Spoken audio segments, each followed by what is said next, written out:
Hello everyone, welcome to our channel Constructing Minds. In this video, we shall be discussing about the new section 194O of the Income Tax Act, which has been inserted by the Finance Act 2020. The section 194O provides for deduction of tax at source from e-commerce payments, and it throws up some interesting issues, some of which have been dealt in this video. It may be noted that the section is applicable with effect from 1st of October 2020. There has been a constant effort on the part of the government to enhance the scope of withholding tax provisions, either by amending the provisions enshrined in the Chapter 17B of the Income Tax Act or by introducing new withholding tax provisions from time to time. Section 194O provides that an e-commerce operator is liable to deduct tax at source from payments made to an e-commerce participant in respect of the sale of goods or provision of services facilitated by the e-commerce operator through its digital or electronic facility or platform. The participant should be a resident in India. The e-commerce operator can be a resident or non-resident. TDS is required to be deducted at the time of credit of the amount of sales or provision of services or both to the account of the participant or at the time of the payment thereof to such participant by any mode, whichever is earlier. Further, this section provides that if a buyer of goods or service has made the payment directly to the e-commerce participant, it shall be deemed that the payment has been made by the e-commerce operator, or the account has been credited by the e-commerce operator, and therefore it shall be added to the gross amount for deduction of TDS. Now, let us look at some of the definitions given in the section 194O. Coming to the definition of e-commerce operator. E-commerce operator has been defined to mean a person who owns, operates or manages a digital or electronic facility or platform for electronic commerce and is responsible for paying to the e-commerce participant. This has two implications.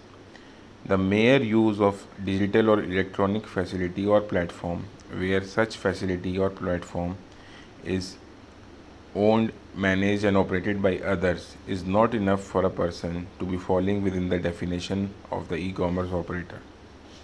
Apart from owning, operating and managing such facility or platform, the person is also required to be responsible for paying to the participant in respect of the sale of goods or provision of services, and both conditions are to be satisfied cumulatively for a person to be an operator.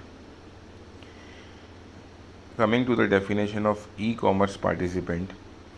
E-commerce participant means a person resident in India selling goods or providing services or both, including digital products, through a digital or electronic facility or platform for electronic commerce.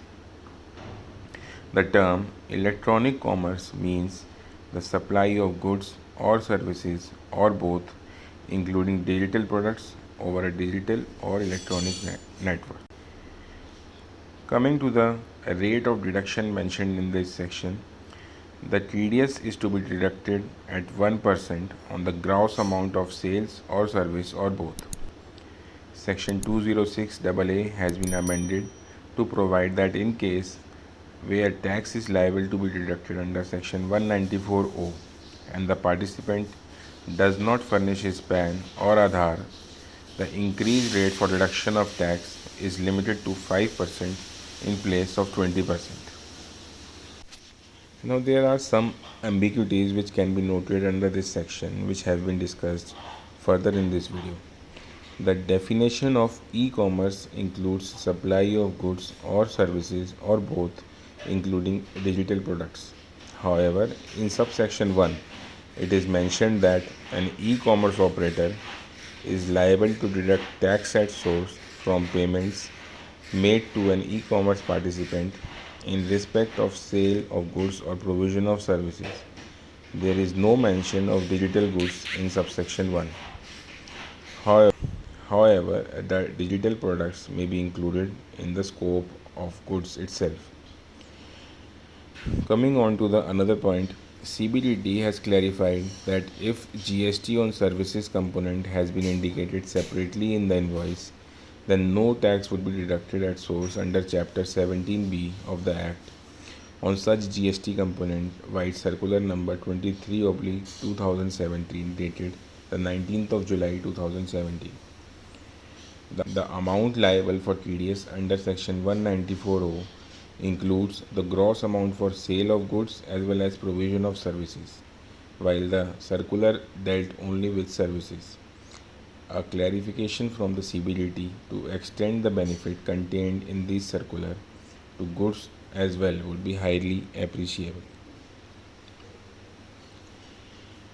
Coming on to the next point, the operator shall not be liable to deduct tax at source under this section on sums credited or paid to a participant if the gross amount of sales or service or both of such individual or HUF through that operator during the previous year does not exceed rupees 5 lakhs and such participant has furnished his permanent account number or Aadhaar number to the operator.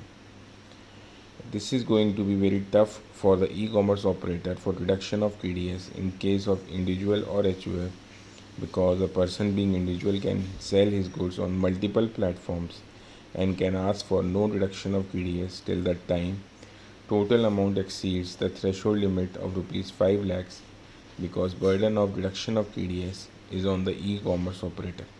A transaction in respect of which tax has been deducted by the e-commerce operator under this section or which is not liable to deduction under the exemption discussed before in this video, there shall be no further liability on that transaction for TDS under any other provision of Chapter 17B of the Act. This is to provide clarity so that same transaction is not subjected to TDS more than once.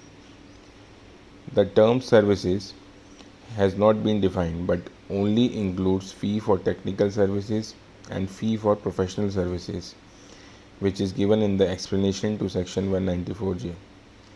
If a provision for fee for technical service or professional service is facilitated by an operator through his digital facility or platform, the payments for such service are not liable for TDS under Section 194J due to the operation of the subsection 3, even if TDS under 194(o) is not required because the service provider is an individual or HUF who does not have payments exceeding rupees 5 lakhs.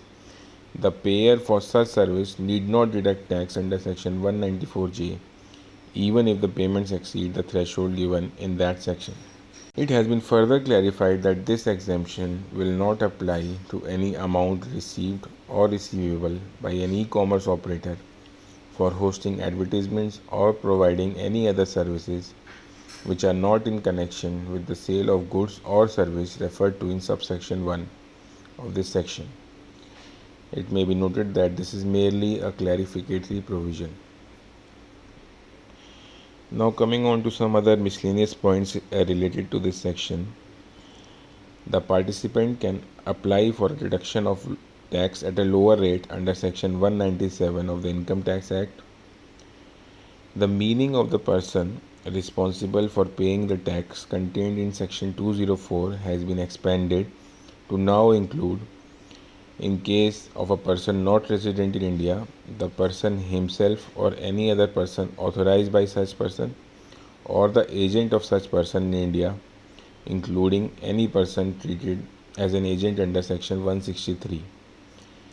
This amendment also applies in respect of the liability to deduct tax under Section 194(o) where the operator is a non-resident. So that's all for this video. Thanks a lot for watching. Don't forget to like, share and subscribe the channel. Thanks a lot.